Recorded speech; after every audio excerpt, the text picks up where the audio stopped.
Channel. আজকে দেখতেই পাচ্ছ আমি রেডি হয়ে গেছি। আজকের আমি যাচ্ছি জামাই ষষ্ঠীতে, মানে বাবার বাড়ি। তো দেখতে থাকো ওখানে কি কি মেনু শুভর জন্য আছে, সবটাই শেয়ার করব, কি করলাম সবটাই শেয়ার করব। তো তোমরা দেখতে থাকো আর এনজয় করো আমার ব্লগ। তো আমরা বাড়িতে চলে এসেছি।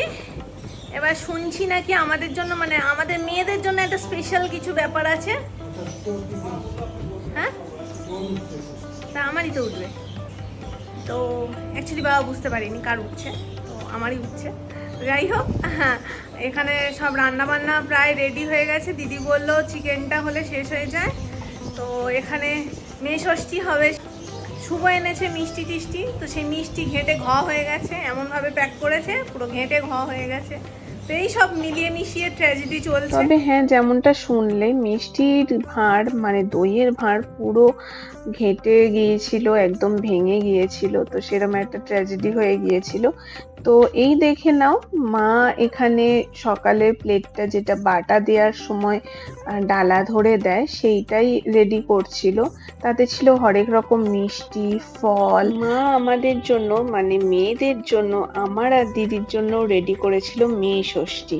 তো এই দেখে নাও, এখন মা শুভকে বরণ করছে, তারপরে বাটাটা কপালে ঠেকিয়ে রিচুয়ালটা পূরণ করবে। শুভকে যেভাবে বরণ করেছে, একে একে মা আমাকে দিদিকে বরণ করে নিচ্ছে, আর ডুগুকে দেখো শাঁখ বাজাচ্ছে। এটাই নিজেকে একটু স্পেশাল বলে মনে হচ্ছিল। তো বেশ ভালো লাগছিল। একে একে মা দিদিকে প্রথমে বরণ করলো, তারপর আমাকে। তো এই দেখো কপালে বাটা দিয়ে দিচ্ছে দিদি।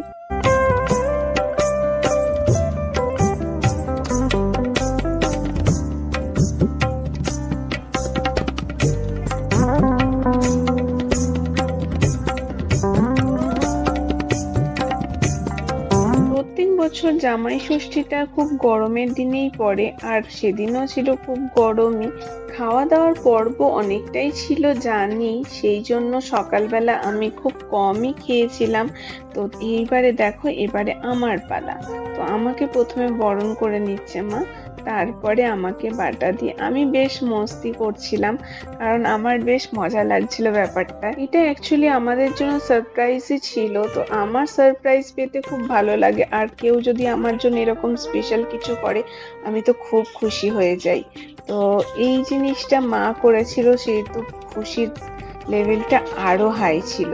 তো আমার বেশ ভালো লাগছিল, আর মনে হচ্ছিল কখন মিষ্টিগুলো খাবো। কারণ তোমরা হয়তো জানো কিনা আমি জানি না, আমি প্রচন্ড মিষ্টি খেতে ভালোবাসি। শুধু যে মিষ্টি তা নয়, আমি প্রচন্ড ফুডি, আর আমি খেতে খুবই ভালোবাসি সব। এবার মা শুভকে গিফট দিয়ে দিচ্ছে, শুভর গিফটটা, তারপরে আমাকে আমার গিফট।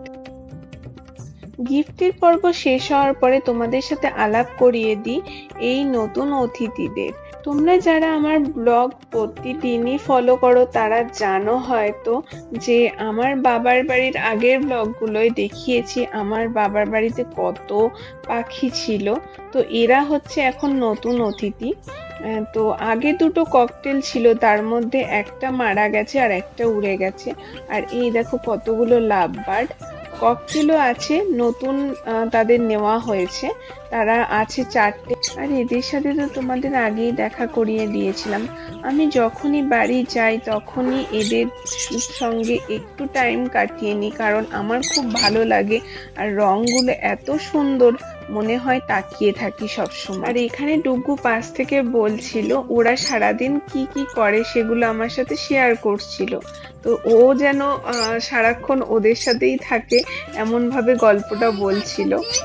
আর এই দেখো ককটেল গুলো, তো এরা কিন্তু নতুন, এদের কিন্তু বেশি দিন হয়নি ওদের আনা হয়েছে।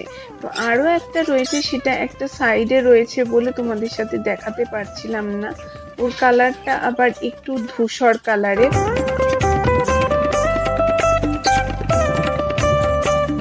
তো এদের সাথে দেখা করার পরে চলে এলো দুপুরের খাবারের পর্ব। তো এখানে দেখতেই পাচ্ছ প্ল্যাটারটা মা রেডি করে দিয়েছে। তো এর মধ্যে আছে ভাত, গন্ধরাজ লেবু, শসা, আলু ভাজা, পটল ভাজা, বেগুন ভাজা, ডাল, চিংড়ি মাছের বাটি তরকারি, আর আছে দই কাতলা আর চিকেন। তো তার সাথে মিষ্টিও ছিল, মিষ্টিটা আমরা পরে খেয়েছি। আর এই দেখো শুভ বাবার জন্য একটা ড্রেস সিলেক্ট করছে, তার সাথে মায়ের জন্য একটা কুর্তিও সিলেক্ট করেছে, সেটা আমি দেখাতে ভুলে গিয়েছি। আর এখানে সবাই সন্ধেবেলা বসে আমরা গল্প করছিলাম। তো মা বলছিল রাতের ডিনারটা করে যেতে। তো ডিনারের পর্বে ছিল পরোটা, মাংস, আর ছিল দই, মিষ্টি, রসগোল্লা। তো খাওয়া দাওয়া কমপ্লিট করে আমাদের বেরিয়ে পড়ার সময় হয়ে গেছে, তো সবাইকে বিদায় জানিয়ে বেরিয়ে পড়লাম। তো আজকের মিনি ব্লগটা এখানেই শেষ করছি। কেমন লাগলো এই জামাই ষষ্ঠী ব্লগটা অবশ্যই জানিও।